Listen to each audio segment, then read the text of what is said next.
Are you looking for a budget Stream Deck? I have something you might consider.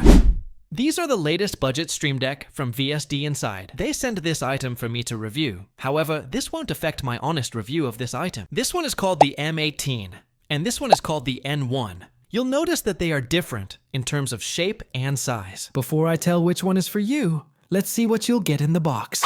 Both items came with interesting boxes in purple. I honestly like how it just says STREAMDOCK. You won't think of any items inside this box once you read that. Each side has this tagline, "Create your imagination." Both boxes comes with a foam, followed by a manual. This manual should be applicable to all Stream Decks they offer. Oh, a warranty card as well. If you needed this QR codes, feel free to pause the video. Now this manual doesn't really teach you how to play with this item, so just watch this video instead. Both comes with braided cables, and they're quite thick in size. And this is rocking a Type-C, which should be for everything. Moving on, this is the item inside this box. Taking it out from the plastic already feels solid. Oh boy, I'm hyped to plug this thing already. Now this is the N1, and it retails for $79. 2 color options, white and black. You know how I love my knobs. This isn't an exception.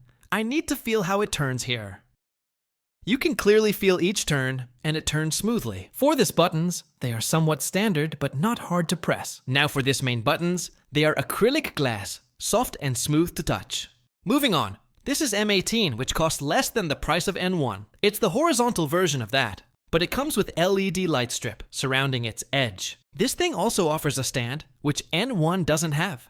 Talking about the stand, this is quite hard to open, which I believe I'm weak. Once opened from the top, you can adjust the height 2 to 3 levels like in the video. I am unsure if the 3rd level is an option, but at least we have 3 options as opposed to none. Now let's check both items side to side. N1 looks more shiny compared to M18. On the other hand, M18 is like a matte design. M18 has 18 buttons, including this 3 circles here, while N1 has 17, excluding the knob as you can't map it. Both supports the option to map a GIF image vibrantly without losing the details. You can also adjust the brightness and boot thumbnail using the software. With all those specs, let's check out the software. This is the software you can download on their website. I'll leave a link down below. This is very overwhelming from someone like me, without any knowledge on these things. I'll break 3 categories in this part. Number 1, the right side. Number 2 is the middle part. And number 3 are the things in the left side. Let's start with the right side first.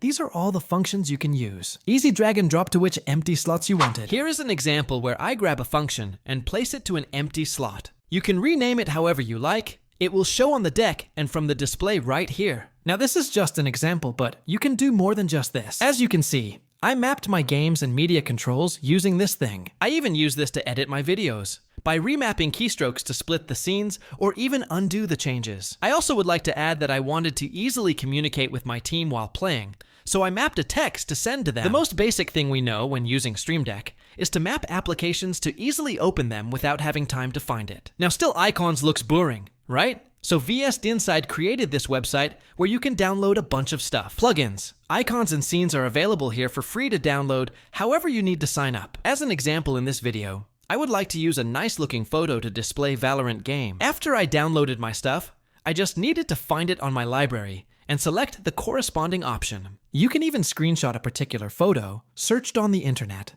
and use it.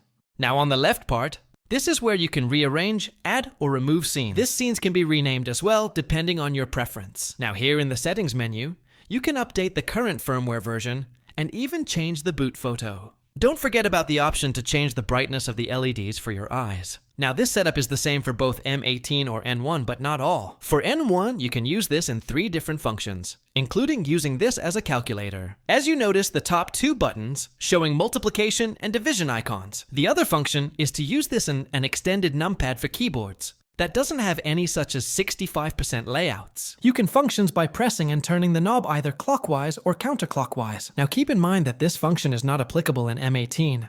There's plenty of choices on their website to apply as a theme. Their numpad or calculator feature can't be arranged in the software. The positions are stuck, which is not an issue for me. This is a screen display, not a buttons to press. This is associated to the physical buttons at the top, including the knob. From the software, you'll find the knob plugins here. Clicking on this part will show the different options you can choose how the knob functions. This is just an example, but you can visit their website for other possible plugins for this knob. Here I'm going to drag my favorite function for this knob and drop it on the black screen, not in the actual knob. Note that this function also serves as a mute button once knob is pressed down. For 2 buttons, I'll map it as previous and next. To change its multimedia function, just hover to the bottom and switch it. If you reach this part of the video, please don't forget to subscribe and like this video if it helps. Moving on, let's talk about the things I don't like with this Stream Deck. After a week of testing it, I noticed this issue where it froze, even if the software works. It won't register any presses at all. I plugged out the device and plug it back in.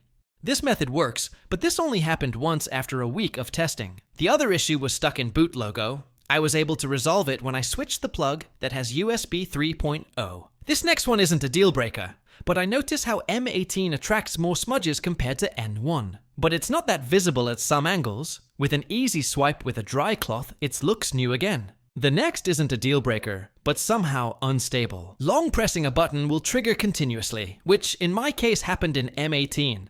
But there's no advertised features on their website. It didn't happen again after testing it for about a week, but this is available in N1. Now, what are my thoughts for this too? Well, if you haven't had any Stream Deck as of the moment, this is something you should consider. I can't compare this to higher end Stream Decks, but this easily your best option if the budget is too tight. For me, I love the M18 as it fits well right from the empty hole under my desk, but I can't deny the fact that N1 has a really good knob which I love. Thankfully, VSDinside has plenty of choices on their website. Feel free to browse which one suits for you. I'll leave a link down below if you want to buy of these. Thank you VSDinside for making this video possible. If you have any questions, feel free to comment down below. Kindly like this video if it helps, and see you guys on my next one. Cheers!